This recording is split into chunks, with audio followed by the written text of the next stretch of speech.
Bonsoir, les amis de la ville, les amis de l'authenticité. Voilà, je me mets devant une source où l'eau est pure. Je la bois et elle est très bonne.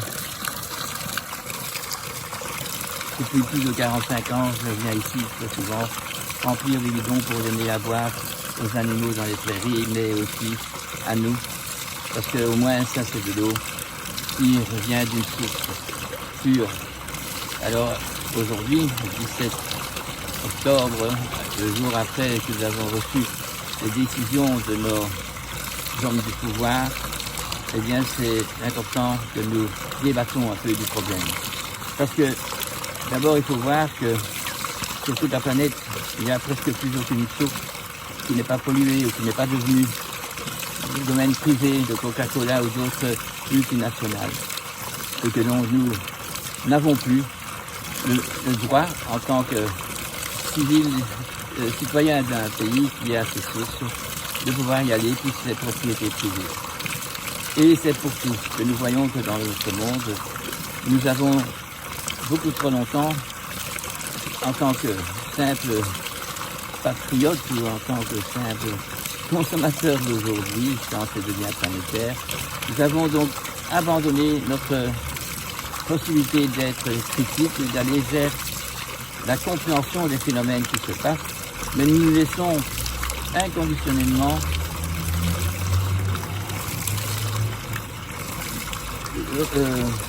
convaincre, nous nous laissons persuader de tout ce qui nous est mis devant le nez, et avec la plus grave erreur, c'est que nous ne voyons pas les perversions qui sont présentes parce que nous les supportons et nous affilions, nous donnons notre argent à des banques multinationales, nous donnons notre bien et c'est pas pour notre bien qu'ils le font, mais c'est pour profiter du bien d'autrui. Et nous ne voyons pas que c'est une perversion au niveau de l'écologie, au niveau d'un rapport civil heureux et solidaire et en partage. Nous ne voyons pas que tous les scientifiques qui font des découvertes la transforment en des moyens économiquement rentables et qui vont donc être légiférés. Nous ne voyons pas donc que tous les organismes qui ont le pouvoir sur nous ne sont pas occupés à nous faire du bien ou à faire du bien à la planète. Et ça, nous devons le voir aujourd'hui. Et si nous le voyons, nous devons aussi avoir la conscience que nous avons participé à cette décadence en tant que peuple, en tant qu'individu, et qu'il est temps, en tant qu'individu aujourd'hui, de guérir de ça, de vouloir guérir. Et donc, il y a un repentir à faire. Il y a beaucoup de choses à faire, à voir autour de nous, le plus près possible de nous, de reconnecter avec amour et partage la famille tout près de nous, la paroisse tout près de nous, la forêt tout près de nous, de ne plus continuer à les contaminer de bêtises, de faire un choix, de ne pas manger des choses de l'industrie multinationale, de ne pas croire que parce que le ministère de la Santé publique a autorisé tel et tel produit dans la nourriture pour la conserver, que c'est bon pour la santé.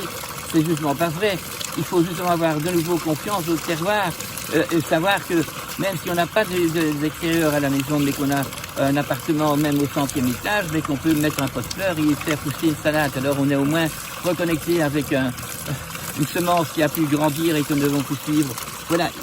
on peut commencer déjà maintenant et on doit commencer déjà maintenant à savoir que pour guérir le monde et vous permettre à tous nos enfants qui viennent, à tous les animaux qui sont là, de sortir de l'exploitation dans laquelle nous mettons et que nous voyons et nous observons que nous aussi, nous sommes exploités en tant que petits citoyens et que si on a une nomination haute parce qu'on est professeur, parce qu'on est vétérinaire, parce qu'on est dentiste, parce qu'on est architecte, parce qu'on est ingénieur, nous n'avons pas le droit de rester innocents, et c'est le moins grave, mais d'étant productifs à faire des millions dans ses poches sur le compte de la santé, de la planète, de l'écologie et des enfants plus tard qui vont venir et de tous donc du fait que partout nous exterminons tout ce qui nous embête, que ce soit des insectes, que ce soit des araignées, que ce soit des parasites, que ce soit... on extermine. Et voilà que maintenant toutes les décisions que prennent les hommes du pouvoir extermine la santé, extermine la possibilité d'être en communication, et donc nous ne pouvons plus trouver un endroit puisqu'on d'abord on coupe le soir le couvre-feu comme si on était en guerre. Et si en guerre, on a des choses visibles qui montrent la guerre, mais un petit virus comme ça qu'on ne sait pas voir n'est pas un ennemi direct, puisqu'au fait il est simplement un informateur de quelque chose et que nous ne voulons pas suivre. Voilà, c'est beaucoup trop de difficultés pour expliquer ça convenablement, mais le doute dans lequel ils nous mettent en prenant des décisions qui sont gauche et droite, en haut et en bas, sans aucune relation avec une vérité universelle, cette réalité ici, met tout le monde dans de mauvais draps, et nous avons même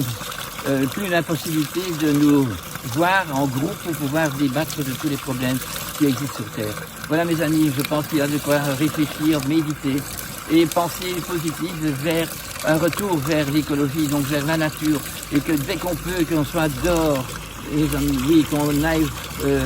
remercier qu'il y a des arbres encore, et que si nous allons là où il y a des champs, que nous essayons d'avoir des petits champs, et pas des champs exploités où un tracteur vient avec des ailes pour contaminer avec des pesticides. Oh non, non, non. Soyons de nouveau amoureux d'être vivants, et alors laissons notre auto-guérison de nouveau prendre le dessus, et comme ça nous ne serons plus pris